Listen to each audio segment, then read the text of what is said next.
Olá a todas e todos, estamos de volta com mais um programa Lugar de Mulher. Um programa que é uma realização da Secretaria Nacional de Mulheres do PCB em parceria com a Fundação de Narco Reis. Hoje continuamos com a camarada Suelen Siqueira Júlio, que é professora e militante do Coletivo Negro Minervino de Oliveira.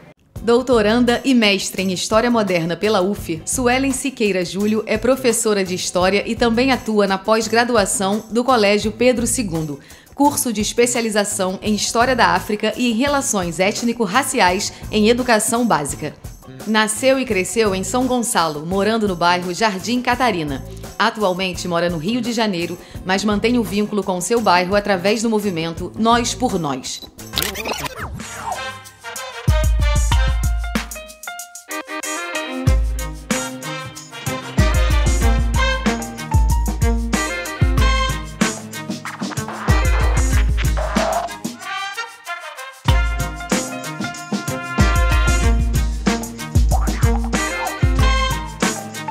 Lugar de Mulher. Olá, Suelen, bem-vinda de volta. Muito obrigada, prazer estar aqui de novo com você. No nosso último programa, nós conversamos um pouco sobre o racismo na universidade. Mas esse racismo acontece em toda a sociedade, nos locais de trabalho, de estudo, nos bairros, nos meios de transporte. Como é que você vê essa questão do racismo no Brasil e como é que está a luta contra esse racismo? Então, algo que é muito importante e que começa a ser um debate mais massificado agora, assim, e que é central que isso continue avançando, é discutir o que a gente chama de racismo estrutural.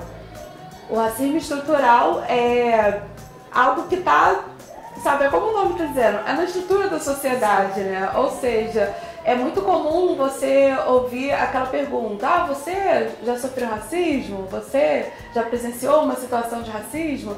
E muitas pessoas respondem: não, nunca sofri racismo, porque o que a gente é ensinado a pensar como racismo é: alguém foi lá e me chamou de macaco, alguém foi lá e falou que eu tenho cabelo duro. Acho que o cabelo, até as pessoas nem veem que isso como racismo também ainda no senso comum. Mas é mais isso, né? Alguém se levantou e falou alguma coisa sobre a minha cor, isso é racismo.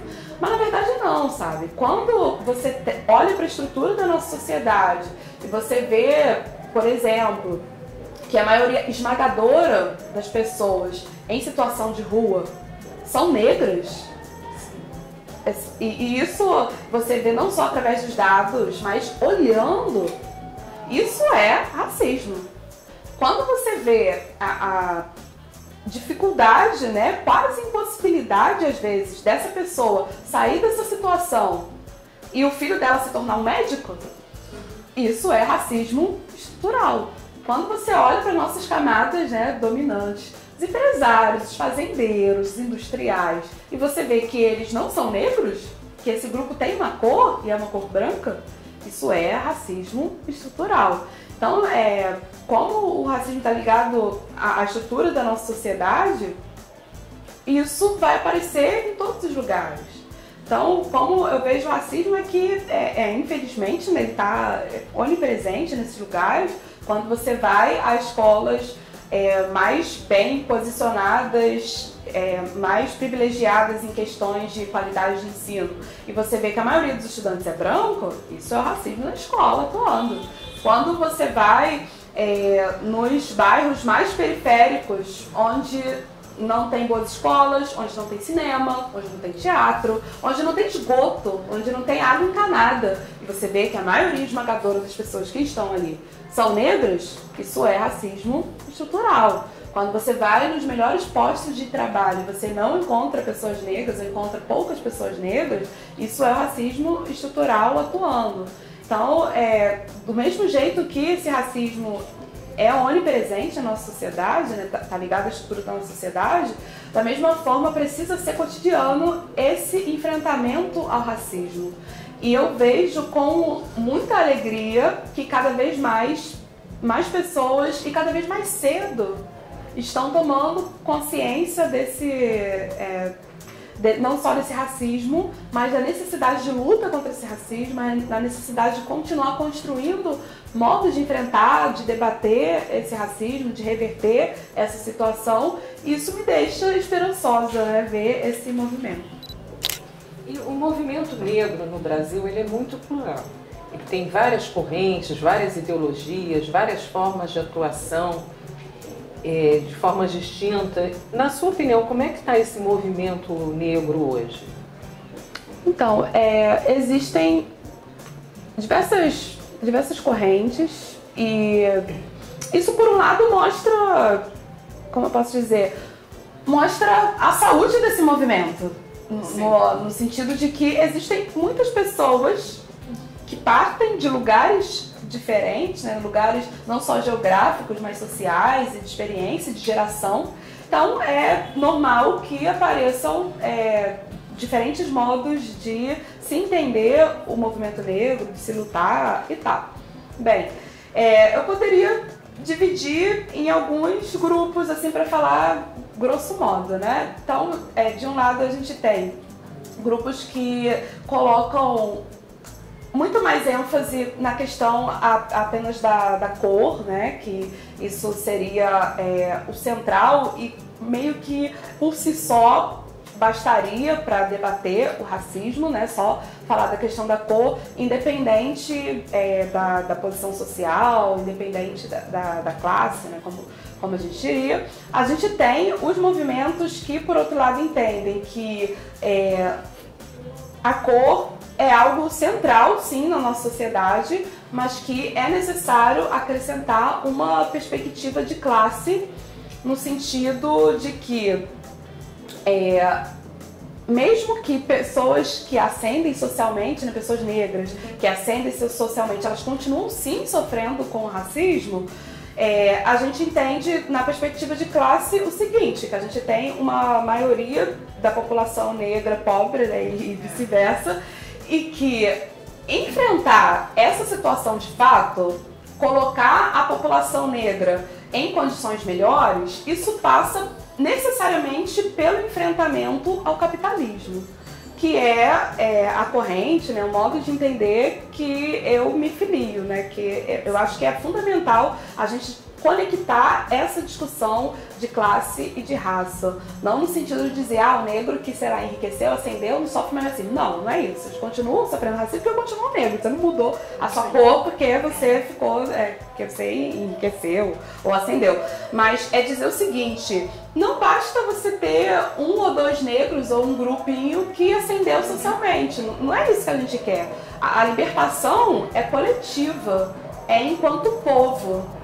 E o fato dessa pessoa que numa sociedade capitalista, tendo dinheiro, continua sofrendo racismo porque é negro, ela apenas reforça o seguinte, não existe libertação individual, não existe não tem como você enfrentar o racismo, sabe, individualmente, porque é uma luta coletiva, é um estigma que a sociedade brasileira colocou em todas e todos nós negros.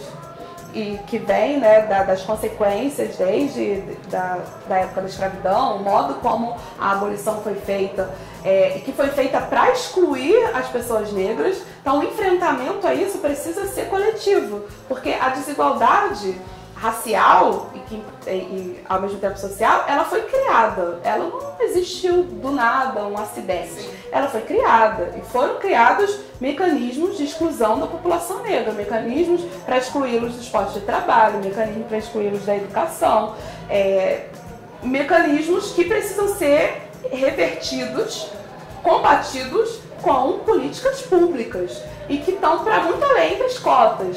E eu entendo que, ainda mais numa democracia nossa, que até mesmo democracia burguesa é difícil a gente ter e manter, é difícil a gente esperar alguma coisa desses poderes estabelecidos, né? De que essas pessoas irão estar comprometidas com os negros, com a classe trabalhadora. Então, necessariamente passa pelo enfrentamento ao capitalismo, né? Porque às vezes as pessoas acham que o governo, o Estado é algo que está pairando, assim. Não, gente, quem está comandando essa máquina são pessoas, a maioria delas brancas, a maioria delas ricas e com interesse de manter as coisas como são, como estão. Então a gente precisa partir para o enfrentamento a isso.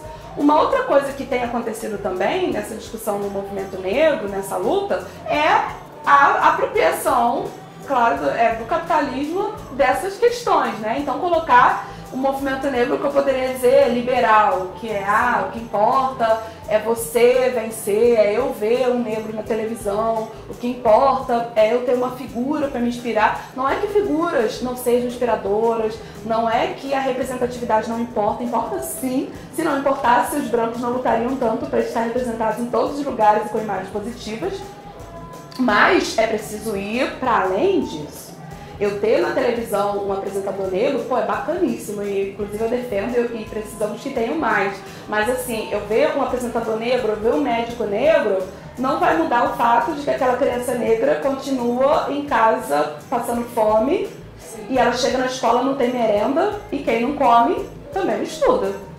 Ou porque vai tentar continuar estudando e vai ter dificuldades, né, na aprendizagem. É difícil você se concentrar quando você não tem uma alimentação adequada, ou porque vai precisar sair da escola para trabalhar. E se a gente vê os índices de evasão escolar, a gente vai ver que esses índices de evasão e de fracasso escolar, né, repetência, distorção, idade série, tem uma cor, e é negro.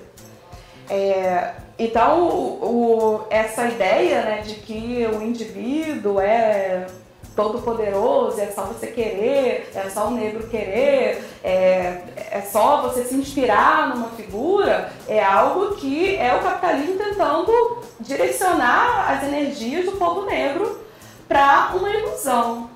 Porque a libertação não é coletiva ou não é libertação. Suelen, e o feminismo negro? Como você vê isso? Você tem alguma posição em relação a esse feminismo negro? Eu tenho a posição de que é necessário. E eu me considero uma feminista negra.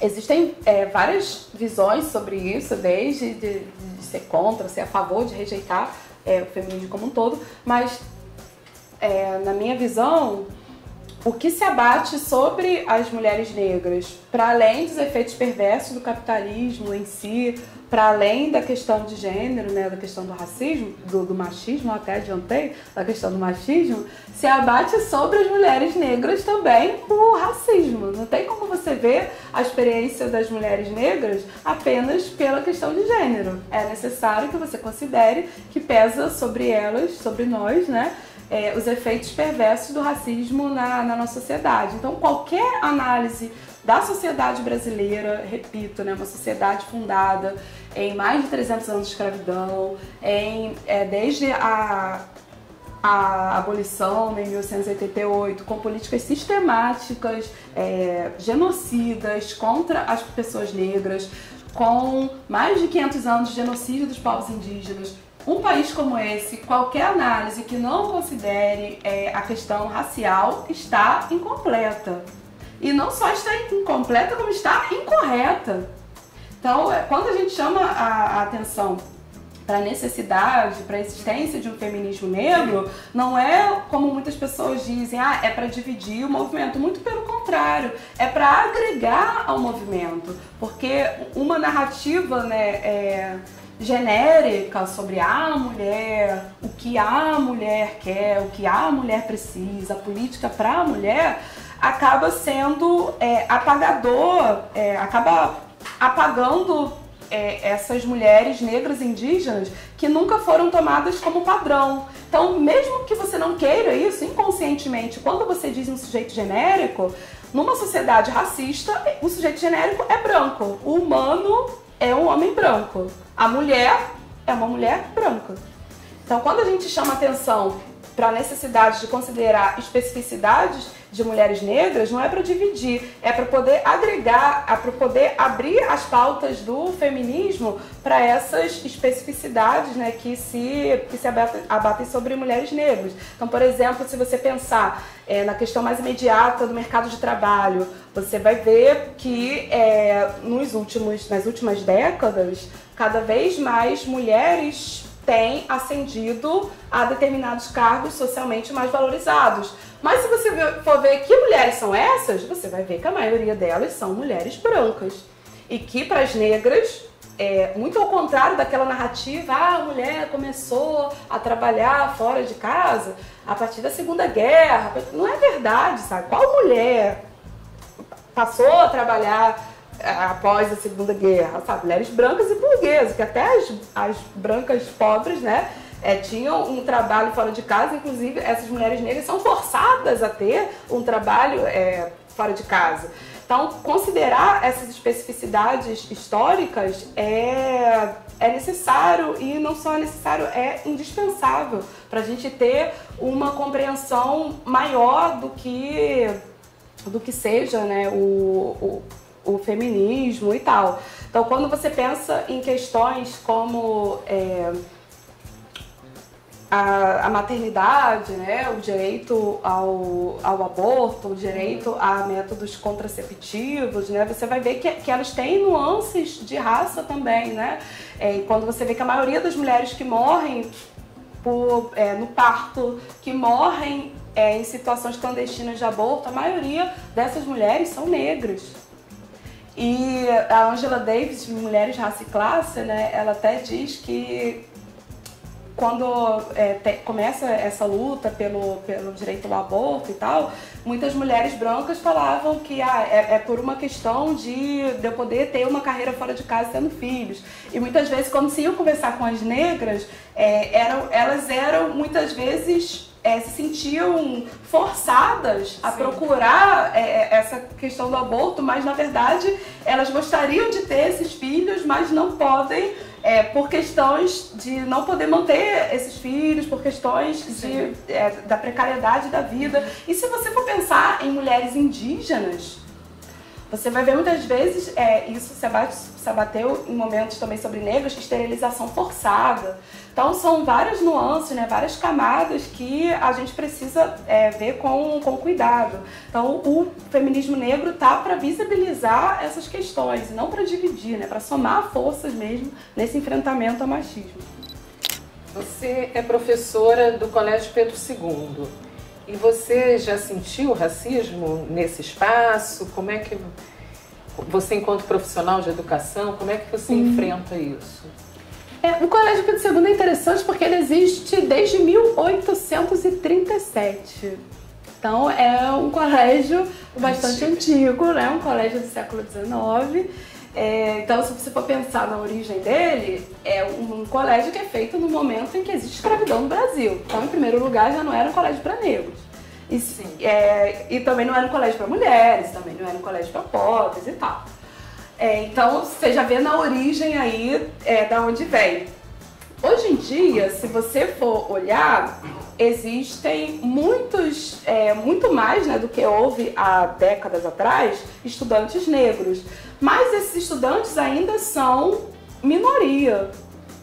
E se no nosso país a maioria das pessoas são negras, então eles deveriam também ser maioria no Colégio Pedro II. Então existe essa face, né, do racismo estrutural. Para além de situações cotidianas de racismo que existem, acontecem sim, não só no Colégio Pedro II, mas em qualquer outro colégio que você venha frequentar nesse país, o que eu prefiro sublinhar é essa existência de um racismo estrutural. E se você olha, porque o colégio tem diversos campi em várias regiões aqui no Rio, e também agora tem em Caxias, há alguns anos, em Caxias e Niterói, além de alguns bairros aqui do Rio. Se você olha para Humaitá, que é um colégio, um campus do Pedro II no coração da Zona Sul, você vê ali, existem alunos negros? Existem, estão longe de ser uma maioria. Isso porque é um colégio muito valorizado, né, que a gente luta para manter essa qualidade de ensino. É um colégio que dá N oportunidades para os seus estudantes ter iniciação científica, sabe? Eu tive bolsistas de iniciação científica do 8º ano, do fundamental. Então, isso são oportunidades impensáveis para a maioria das nossas crianças. E esses espaços mais privilegiados de educação, eles tendem a ser ocupados por pessoas com uma condição social melhor e por extensão, por pessoas brancas. Então existe essa questão. Se você for procurar ver, os professores negros também são uma minoria. Eu tenho um colega, né, o professor Arthur Batista, que está no Pedro II há vários anos, né, muitos anos, 20 e tantos anos. Ele diz sempre que eu sou a primeira mulher negra do departamento de História. Talvez em 182 anos de colégio Pedro II que vai fazer. Então, assim, tem alguma coisa estranha aí, tem alguma coisa esquisita, alguma coisa errada. E às vezes quando ele fala isso, alguém fala assim, não. Aí ele fala assim, me diz aí, quem você conhece que foi? E ninguém nunca sabe nenhum nome. Então mesmo que, sei lá, 40 anos tenha tido uma, é sintomático que ninguém saiba quem é essa pessoa. É sintomático que a gente tenha que procurar na nossa mente ou nos nossos arquivos essa pessoa. Então é disso que a gente está falando. E quando você vai olhar para o currículo, não só do Colégio Pedro II, mas o currículo geral, o currículo onde nós somos formados, inclusive na universidade, ainda é um currículo majoritariamente branco e masculino. Então, apesar da luta do movimento negro pela Lei 10.639, que colocou como obrigatório o ensino de história e cultura afro-brasileira e a Lei 11.645, que acrescentou a questão indígena, isso é um primeiro passo, é um ponto de partida para a gente mudar o nosso currículo, não é um ponto de chegada. Porque ainda é difícil, né? Você tem que correr atrás de saber sobre a história da África, sobre a história dos negros, sobre a história dos povos indígenas. É sintomático do currículo branco que a gente tem, sabe? Eu estudei em escolas precarizadas e eu nunca precisei me preocupar em correr atrás de ouvir falar de Revolução Francesa, porque a Revolução Francesa veio até mim. Sim. Mesmo numa escola precarizada, de, sei lá, 500 aulas de Revolução Francesa. Mas o que a gente aprende sobre Haiti? O que a gente aprende sobre o reino de Gana, Mali, Songhai, que foram reinos africanos riquíssimos, muito anteriores a essa presença massiva dos portugueses e outros europeus no continente africano? Por que a gente não sabe sobre isso? Por que a gente não sabe, não aprende sobre pessoas negras e indígenas enquanto produtoras de conhecimento, de tecnologia, de ciência? Uma grande vitória do racismo no Brasil é poder dizer que não puderam negar, né, as nossas elites brancas não puderam negar que o Brasil tinha índios e negros. Ok, mas queremos ser uma nação branca. Então a gente diz o seguinte, índios e negros contribuíram enquanto mão de obra, enquanto força bruta. Sim. Quando eu quero ser simpático, eu boto um carnaval, samba, um andar descalço para ser índio. Quando eu quero ser bacana com essa galera, mas eu folclorizo essa cultura. Eu não digo que essas pessoas eram não só a força bruta que carregava pedras, mas eram arquitetos. Aquele prédio do Pedro II, que é um prédio do século XIX, que é o Pedro II do centro, sim, quem construiu aquilo no século XIX, senão pessoas negras escravizadas? E o prédio está de pé. Eles não eram só a mão que carregava o peso, eles eram arquitetos, eles eram engenheiros. Quando eu penso nos povos indígenas, a mandioca, né, a gente come a farinha e tal, tem vários nomes pelo Brasil, tapioca. Cara, a mandioca era uma planta venenosa. Eles domesticaram essa planta para ela se tornar comestível. O milho, não existiu milho na natureza. O milho é o resultado do cruzamento que os povos indígenas fizeram de várias plantas que tinham vários grãozinhos e fazendo o cruzamento delas, sabe, engenharia genética, eles fizeram o milho. Que é isso? E são várias espécies de milho, não é só estrangeiro que a gente come. Isso é conhecimento, isso é técnica. E isso a gente não aprende. A gente aprende que essas pessoas, no currículo oculto, ninguém vai dizer isso pra você, mas no currículo oculto está. Se eu não tenho nenhum destaque para descobertas feitas por negros e indígenas, eles não existem. Por quê? Porque não são sujeitos pensantes. E é assim que os nossos jovens são formados, na maioria das escolas, né, na universidade. E isso é o racismo em ação, o racismo estrutural em ação. Suelen, que mensagem você deixa para os jovens negras e negros do ensino médio? A mensagem que eu deixo é: a universidade é para você, sabe? O seu lugar o que eu quero, né, o que nós desejamos, é que o seu lugar seja de fato onde você quiser. E se você assim deseja, a universidade é o lugar para você.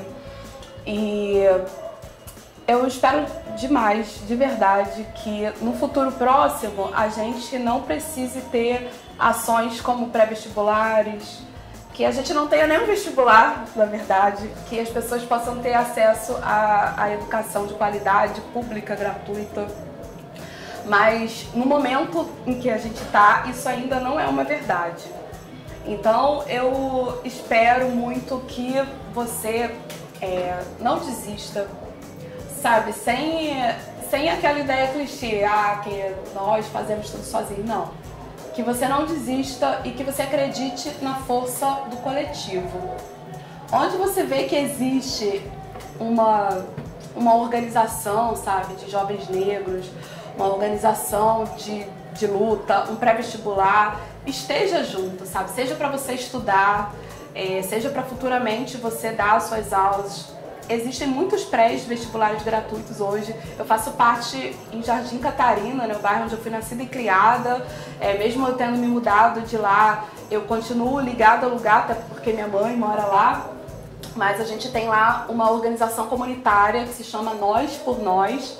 O Nós por Nós, desde 2016, tem um pré-vestibular no Colégio Trazilbo Filgueiras, que é o colégio que eu estudei, né, lá no Jardim Catarina. Eu dei aula lá em 2016, hoje, por questão de ter entrado no doutorado, precisei sair. Mas a gente tem esse pré porque a gente acredita na força do coletivo. A gente acredita que ninguém faz nada sozinho. Mesmo aquela pessoa que fala, eu conquistei tudo sozinho, na verdade isso não existe, porque nós somos uma sociedade. Então, o meu recado principal é esse: acredite na força do coletivo, porque é a partir dela que a gente vai vencer o racismo, é a partir dela que a gente vai construir uma sociedade mais justa. E eu quero muito que você, né, jovem que está aí no ensino médio, concluindo ou ingressando, quero muito que você não desista, quero muito que você esteja vivo. Nós temos hoje uma luta para manter o jovem negro vivo. Nós temos hoje um Estado, né, há muito tempo nós temos, na verdade, que elimina, que mata os seus jovens negros. E é importante que a gente esteja vivo, consciente. É importante que a gente politize as mortes dos nossos jovens. Não é à toa que a televisão vai mostrar uma notícia de um jovem negro sendo morto nos Estados Unidos e vai dizer: jovem negro é morto por policial branco e teve protesto. Mas quando se trata do Brasil, não era um jovem negro morto por um policial branco. É um bandido abatido porque era bandido e só isso. Isso não é à toa. E quando a comunidade, né, alguma comunidade faz um protesto, fecha uma rua, reclamando essa morte, dizendo: olha, esse menino não tinha nem envolvimento, esse menino estava indo para a escola, e aquele protesto é tratado como baderna, como gente sem educação, como pessoas que estão atrapalhando o trânsito, isso não é à toa. Então é necessário que a gente politize a morte dos nossos jovens negros. Não é coincidência que a maioria desses jovens assassinados pelo Estado sejam negros. Então é preciso que a gente esteja vivo para combater isso. Nós pedimos a cada entrevistada nossa que fale sobre as mulheres que foram suas referências. Quem é a sua referência, Suelen? Olha, não tem como, o primeiro nome que vem à minha cabeça, não tem como não ser Angela Davis. É uma mulher, assim, fantástica, que vem à minha mente, né, não só pela história dela, né? Angela Davis é militante histórica no movimento negro, né, nos Estados Unidos, é uma mulher comunista, né? Sempre é bom ressaltar. A Angela Davis lutou não só lá naquela época da luta pelos direitos civis, né, nas décadas de 60, 70, mas como uma mulher incansável nessa luta, que continua hoje, principalmente debatendo questões referentes, né, à luta das mulheres negras, e continua também debatendo a questão do encarceramento em massa do povo negro, que ocorre não só nos Estados Unidos, mas no Brasil. Se a gente olhar, nós temos, né, uma das maiores populações carcerárias do mundo, e a maioria dessa população carcerária é de pessoas negras, né? Sobretudo homens, jovens negros. E quando a gente olha também para a população carcerária feminina, que tem aumentado exponencialmente, também uma maioria de mulheres negras. Então, Angela Davis, para mim, assim, é uma pessoa, uma militante, uma intelectual incrível, e ela é uma referência para mim. Para falar sobre aqui no Brasil, me vem à mente, né, o nome de Beatriz Nascimento, que foi uma historiadora negra pouco lida, pouco conhecida, e que é uma historiadora fantástica e de tratar as pessoas negras enquanto sujeitos históricos, né, muito para além de uma questão da escravidão, mas pessoas negras enquanto pessoas, enquanto sujeitos históricos. Então, uma intelectual incrível. E também teriam nomes, né, de mulheres comunistas, né, como a Maria Aragão, que foi militante do Partido Comunista, né, aqui no Brasil. E, assim, os nomes seriam vários. Infelizmente, mulheres que têm sido apagadas, né, na nossa história, mas que cabe a nós trazer à tona esses nomes, cabe a nós, muito mais do que trazer à tona esses nomes e essas histórias, continuar a luta que essas mulheres travaram, continuar a luta que permitiu que nós chegássemos até aqui, né? Algo muito dito, né, no movimento negro, principalmente no movimento de mulheres negras também, os nossos passos vêm de longe.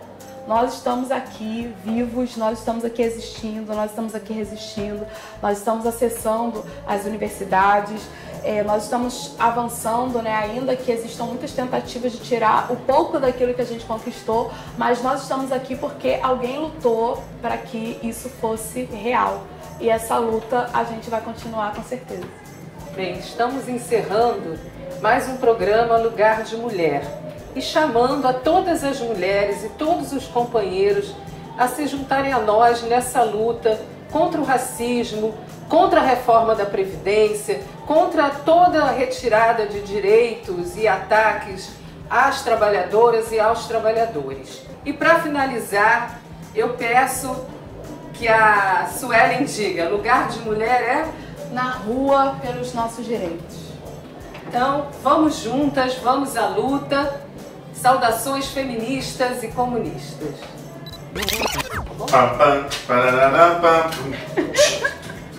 Ele vai botar isso no making off, essa dança. Não vou não. Essa é a música do... Não vou não, mas eu tô falando dessa dancinha aí, ó. eu fiz uma dancinha? Eu fiz uma dancinha. Já é tão natural, né? Que ela nem sente que ela fez uma dancinha.